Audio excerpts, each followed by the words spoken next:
Installing turbines which capture this movement generates energy. In the United Kingdom, 42 sites are currently noted as available, forecasting that 34% of all the UK's energy could come from tidal power alone.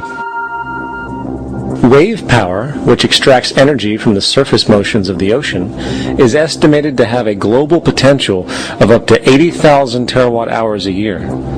This means 50% of the entire planet's energy usage could be produced from this medium alone. Now, it is important to point out that tidal, wave, solar, and wind power requires virtually no preliminary energy to harness, unlike coal, oil, gas, biomass, hydrogen, and all the others. In combination, these four mediums alone, if efficiently harnessed through technology, could power the world forever. That being said, there happens to be another form of clean, renewable energy which trumps them all: geothermal power. Geothermal energy utilizes what is called heat mining, which, through a simple process using water, is able to generate massive amounts of clean energy.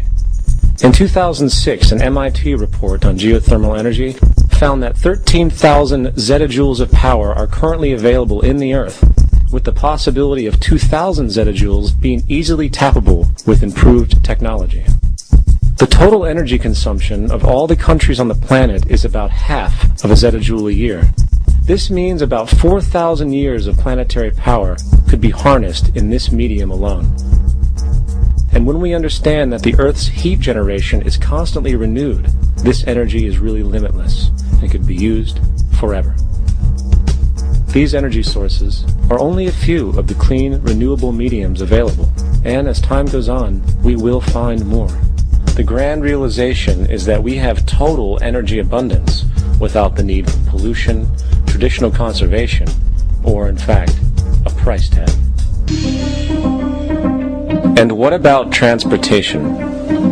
The prevailing means of transportation in our societies is by automobile and aircraft, both of which predominantly need fossil fuels to run.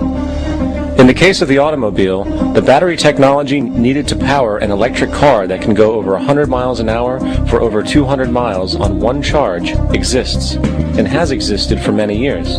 However, due to battery patents controlled by the oil industry, which limits their availability to maintain market share, coupled with political pressure from the energy industry, the accessibility and affordability of this technology is limited. There is absolutely no reason other than pure, corrupt profit interest that every single vehicle in the world cannot be electric and utterly clean, with zero need for gasoline. As far as airplanes, it is time we realize that this means of travel is inefficient, cumbersome, slow, and causes far too much pollution. This is a maglev train.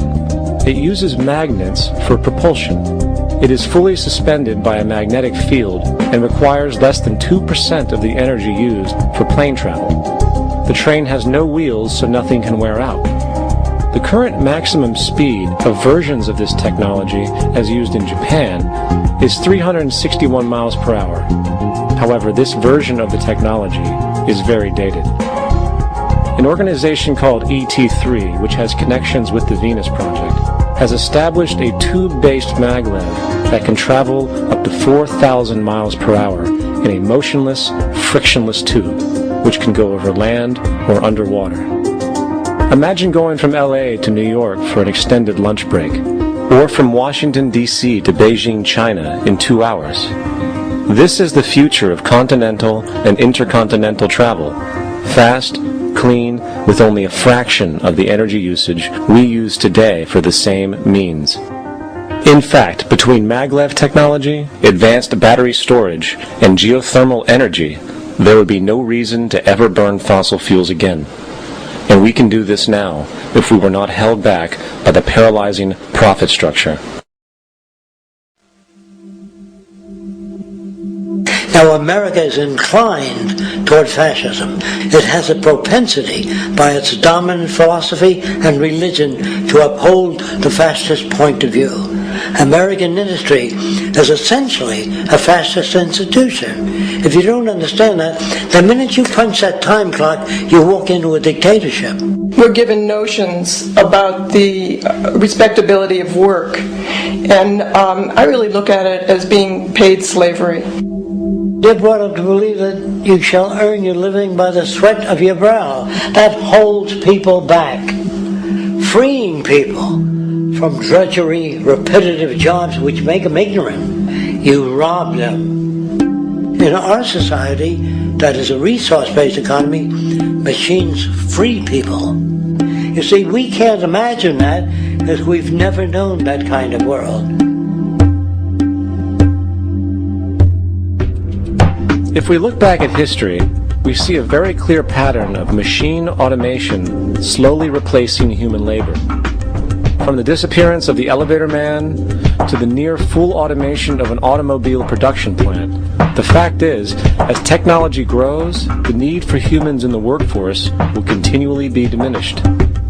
This creates a serious clash, which proves the falseness of the monetary-based labor system. For human employment is in direct competition with technological development.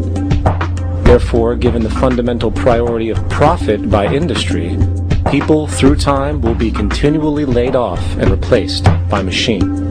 When industry takes on a machine, instead of shortening the workday, they downsize. You lose your job, so you have a right to fear machines.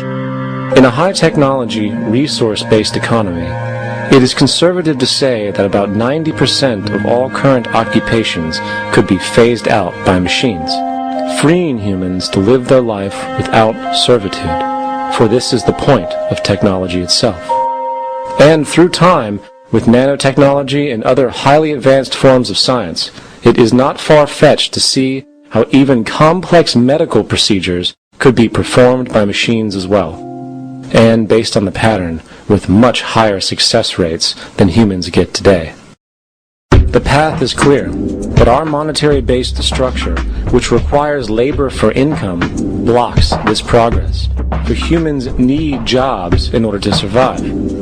The bottom line is that this system must go, or we will never be free, and technology will be constantly paralyzed. We have machines that clean out sewers. It frees a human being from doing that. So look at machines as extensions of human performance. Furthermore, many occupations today will have simply no basis to exist in a resource-based economy, such as anything associated with the management of money, advertising, along with the legal system itself.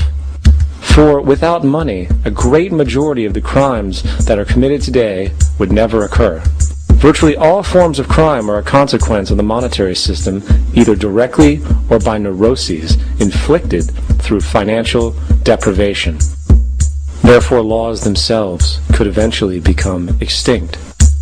Instead of putting up a sign, drive carefully, slippery when wet.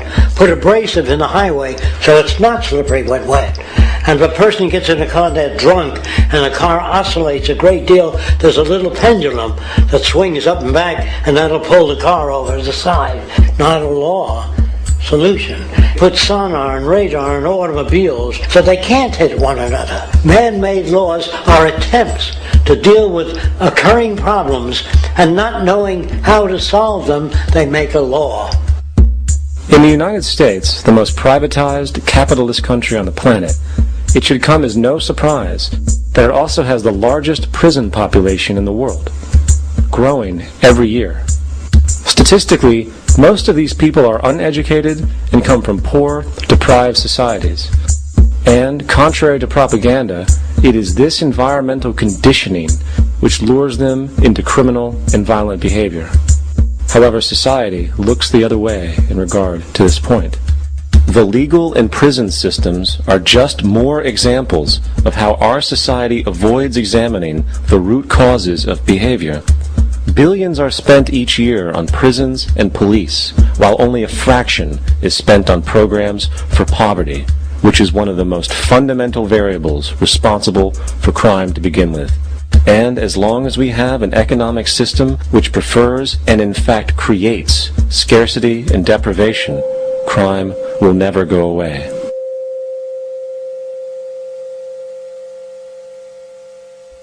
If people have